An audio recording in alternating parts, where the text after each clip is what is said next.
No âmbito do Março Mulher, vamos então dar início aqui à nossa conversa. Tenho aqui algumas questões para lhe colocar. Como decidiu seguir a carreira de ginecologista obstetra?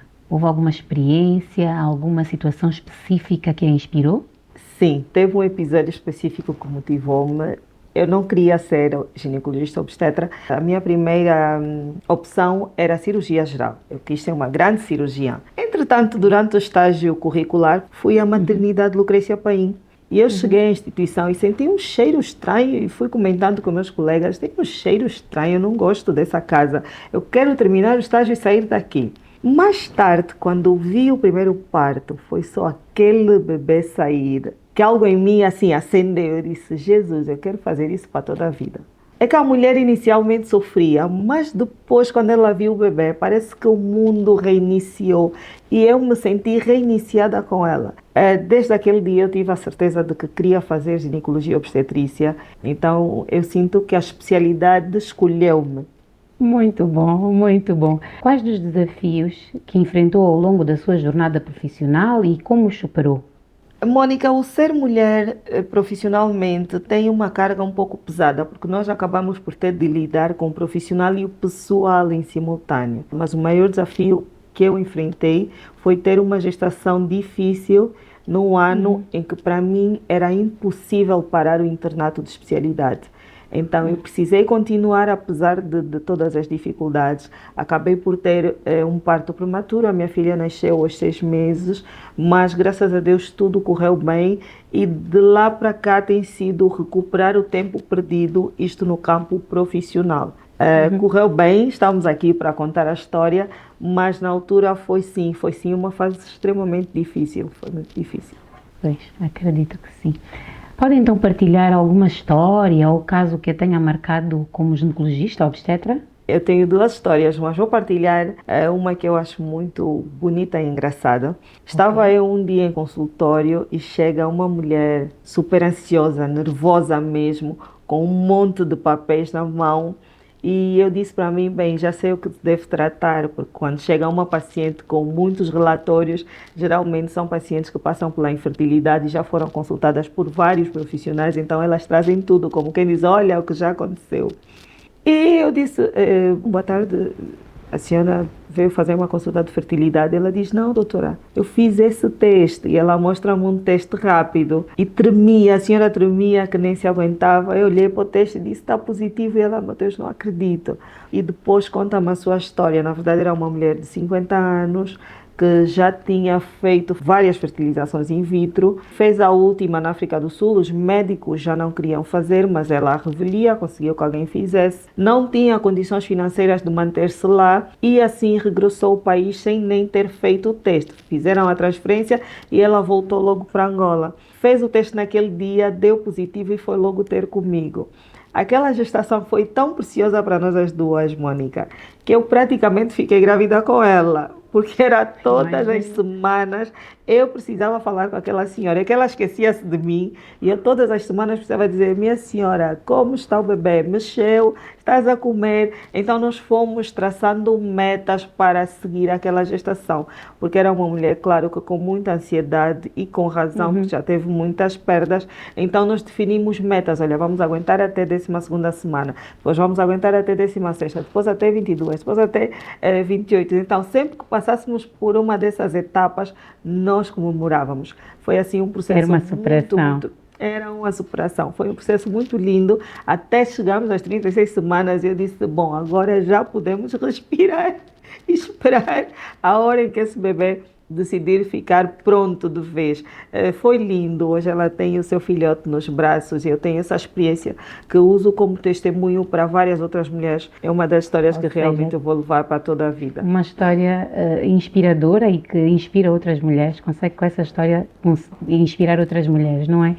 Um caso de superação, de fé, de foco, de determinação acima de tudo, porque ela não desistiu apesar de todas as adversidades e mesmo com a idade que tinha, não é? É verdade, é verdade. Como vê o papel das mulheres na promoção da saúde feminina na comunidade, em Angola em particular? Mônica, a mulher é o pilar principal na promoção da saúde, porque embora a sociedade, embora os profissionais de saúde tenham também este papel, mas é dentro de casa que a rapariga começa a receber as primeiras orientações. É pelas amigas, pelas tias, pelas vizinhas que nós aprendemos determinadas coisas. Como higienizar-nos, como usar os pensos higiênicos, como proteger-nos contra as gestações indesejadas, doenças de transmissão sexual, como amamentar, como cuidar do bebê, como nos comportarmos no puerpério. Portanto, estes processos são passados de forma geracional. A escola vai desempenhar o seu papel, os profissionais de saúde vão desempenhar o seu papel e ainda no contexto familiar, mais facilmente a mensagem será captada se for passada de mulher para mulher, pela similaridade biológica, emocional. Quando nós ouvimos a nossa mãe, a nossa tia dizer eu também passei por isto, o eu também passei tem peso. Qual a importância de efemérides como o Março Mulher na consciencialização sobre a saúde feminina? É bastante importante termos um tempo para sentarmos todos enquanto sociedade e definirmos o rumo que queremos dar à luta das mulheres. É importante sabermos quem somos, de onde viemos, onde estamos e para onde queremos ir. É no Março Mulher que todas as atenções ficam voltadas para nós, então nós podemos falar abertamente sobre o que nos inquieta e quais passos nós achamos convenientes para alterar o quadro menos bom. Então é de uma grande importância, assim, enquanto sociedade, prestarmos atenção a esta luta, que não é vã, é difícil todos os dias. Nós, enquanto mulheres, sabemos que não é fácil e precisamos ser ouvidas, sim. Que conselho daria a jovens mulheres que estão a considerar seguir a carreira da saúde?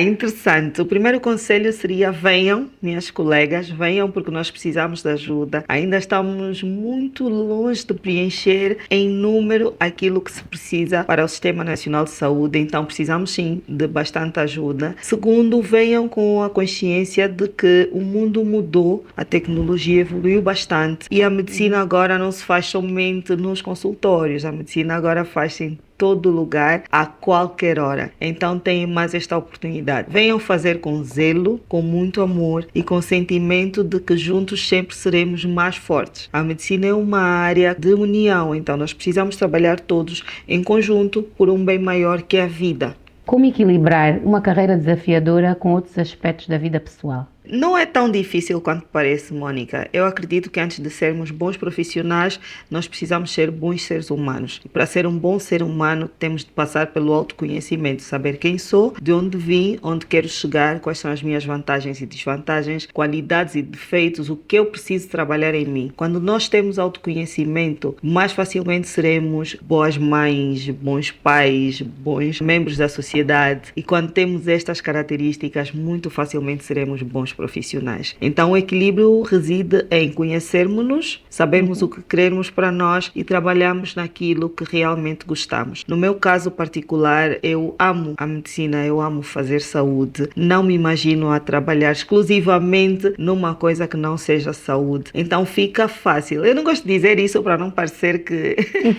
para as outras pessoas não se sentirem muito pressionadas, mas para mim fica fácil. A velha máxima de quem trabalha por gosto não se cansa. Realmente eu me canso, claro que me canso, sou humana, mas é um cansaço que não dura muito tempo, porque eu realmente amo aquilo e quando tiro férias eu já quero voltar a trabalhar, porque tenho saudades de estar naquele ambiente com as minhas pacientes, com os meus colegas. Então para mim é muito simples equilibrar a vida pessoal e o trabalho. E olha que eu tenho vida pessoal mesmo.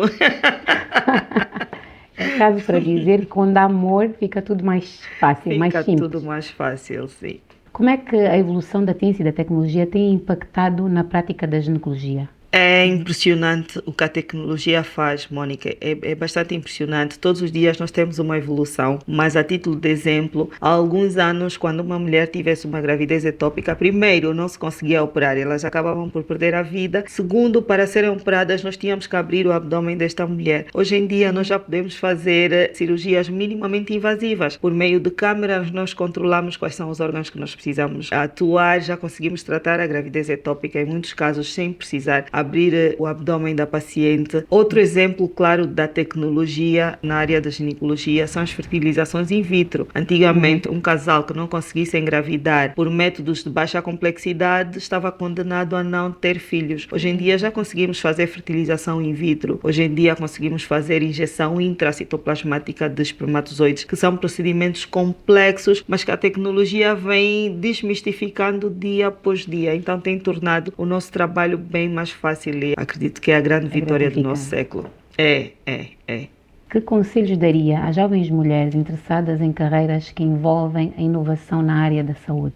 Eu diria para virem. Venham até nós, porque nós mais uma vez precisamos. É importante focarmos em não fazer o que os outros já fazem, fazermos coisas diferentes também, para agregarmos valor ao mercado, diferentes para podermos nos destacar. Eu vejo que as mulheres estão meio que condenadas a fazer o que todas as outras já fazem, se calhar porque desde os tempos primordiais nós fomos criadas dessa forma. Temos de ser todas iguais, vestir todas da mesma forma e acabamos por agir do mesmo modo no campo profissional. Então, mulheres, invistam em profissões ligadas a tecnologias na saúde, porque são as profissões do futuro e nós queremos mulheres que vão assegurar o futuro.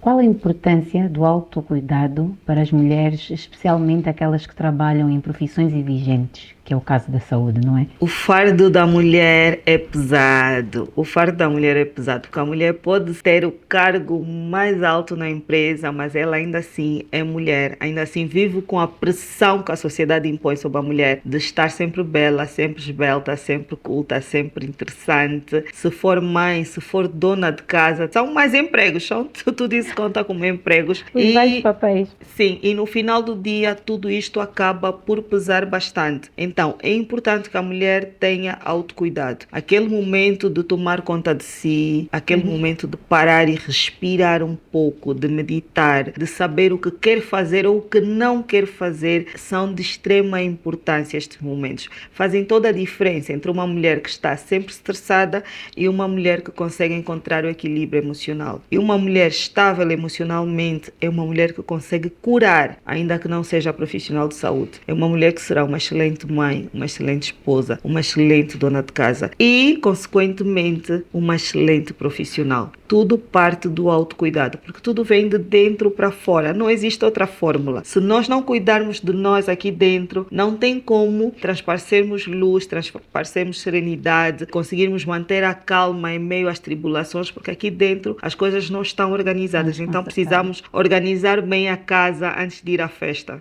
Como faz a gestão ou o equilíbrio entre cuidar dos outros e cuidar de si mesma? Eu pratico muito autocuidado, Mônica, pratico bastante autocuidado há muitos anos, cresci com esse hábito e isto ajuda com que me mantenha bem equilibrada. E depois, porque eu acredito no conjunto, eu acredito que a sociedade é feita com vários indivíduos, mas que se todos nós estivermos focados no mesmo propósito, conseguimos fazer um conjunto. Então, desta forma, eu tenho sempre uma rede de apoio realmente funcional. Com autocuidado, com uma rede de apoio funcional, não tem segredo. É muito fácil conseguir equilibrar.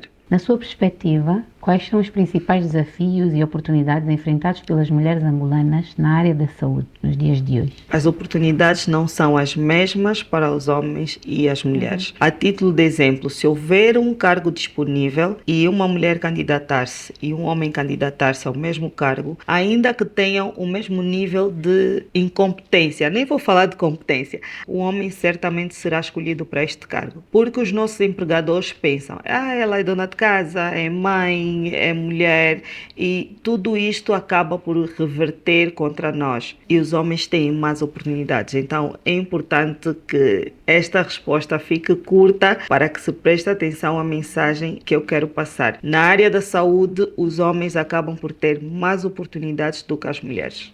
E como é possível promover a diversidade e a inclusão nesta área? Precisamos sentar, falar sobre isto e mudar a mentalidade dos empregadores. E do nosso lado, enquanto mulheres, precisamos mostrar competência. É claro que a nossa carga é mais pesada, mas nós estamos na fase de construir o legado que as nossas filhas, as nossas netas darão continuidade. As nossas mães tiveram a sua luta. A luta das nossas mães foi conseguir estar nestes locais. Nós estamos, porque as nossas mães já conseguiram estar. Agora nós precisamos mostrar competência. E assim as nossas filhas e netas darão sequência a este legado. Como é que as mulheres podem se apoiar mutuamente no ambiente profissional? Alguma experiência queira partilhar connosco, doutora Stella? Tenho sim, a sororidade. a sororidade no meio profissional faz toda a diferença. O percebermos que a nossa colega se calhar hoje está um pouco indisposta porque é a fase do ciclo menstrual. Entre nós sabemos, os homens não têm um ciclo menstrual, então eles não passam por todas as alterações hormonais que nós passamos. Mas enquanto mulheres nós sabemos que há dias que nós estamos mais irritadiças, menos produtivas, mais cansadas, mais choronas, um pouco mais sensíveis. Então, se eu percebo que a minha irmã pode estar a passar por esta fase, por que não abraçá-la nesses dias? Por que não ser mais complacente? Dizer, olha, colega, deixa que eu faço. Por hoje relaxa um pouco, porque o semblante de uma mulher que está em sofrimento é claro. E entre nós mulheres sabemos sentir que a colega hoje não está bem, hoje eu posso dar suporte, hoje eu posso perguntar se ela quer ajuda de alguma forma. A título de exemplo, Mônica, no meu local de trabalho nós somos maioritariamente mulheres e embora não sejamos tão unidas, mas quando uma de nós fica grávida, todas as outras sentem como se aquela gestação fosse dela. Eu lembro quando fiquei grávida, as minhas colegas cuidavam desta forma. Já comeste? Já descansaste? Não queres uma água? Não queres isso? Não queres aquilo? Isto faz toda a diferença. A diferença no dia a dia. Faz toda a diferença no dia a dia daquela mulher que depois sairá deste meio e vai disseminar isto para outras mulheres, que vão disseminar a outras mulheres, e é este efeito bola de neve que nós queremos criar no seio das mulheres. O que a motivou a participar deste vídeo em homenagem ao Dia Internacional da Mulher? Um dos meus propósitos de vida é empoderar mulheres e eu utilizo a saúde, a educação e a arte para fazer isto. Então, quando fui convocada, não tive outra alternativa senão me juntar à causa, porque sei que as mulheres precisam sempre de uma palavra de conforto, uma palavra de encorajamento, e nós estaremos sempre aqui para encorajar as nossas jovens mulheres. Eu cresci com a presença feminina muito forte no meu seio familiar, então sempre tive exemplos a seguir. Entretanto, na minha profissão, eu sei o que acontece quando uma mulher não tem bons exemplos a seguir, e por isso eu faço sempre questão de estar em mesas onde se promove o empoderamento da mulher, onde se fala em dar exemplo, em ser mentora de outras mulheres. Eu estou sempre pronta a lutar pela causa das mulheres. Doutora Stella, já para terminar, ia lhe pedir que desse aqui um conselho, conforme disse há bocadinho, inspirar, aconselhar, que fale um bocadinho para as nossas mulheres. Primeiro, mulheres, eu quero deixar para vocês os 3 Hs que eu utilizo muito: humanidade, honestidade e honra.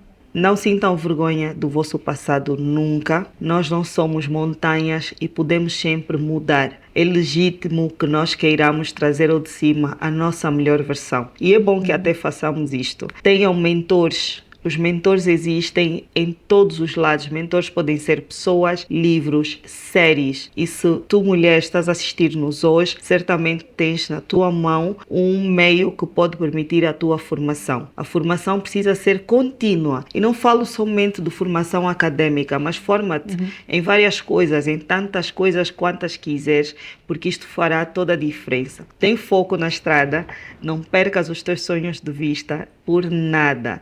Lembra-te sempre que o meio corrompe. O ecossistema vence sempre. Então é preciso termos muito cuidado com as pessoas que nos rodeiam, com as mesas em que nos sentamos, com o ecossistema onde nos permitimos estar. Por fim, mas não menos importante, nunca pares de sonhar, mulher, e pague o preço pelos teus sonhos. O sonho comanda a vida. O sonho comanda a vida, isso. Muito obrigada, doutora Stella, por deixar e partilhar aqui conosco a sua experiência, os seus aconselhamentos e inspirar aqui mulheres. Obrigada por ter participado desta conversa conosco e termino desejando-lhe um excelente Março Mulher. Muito obrigada pelo convite, Mônica. Muito obrigada mesmo de coração. Um excelente Março Mulher para todas nós. Obrigada.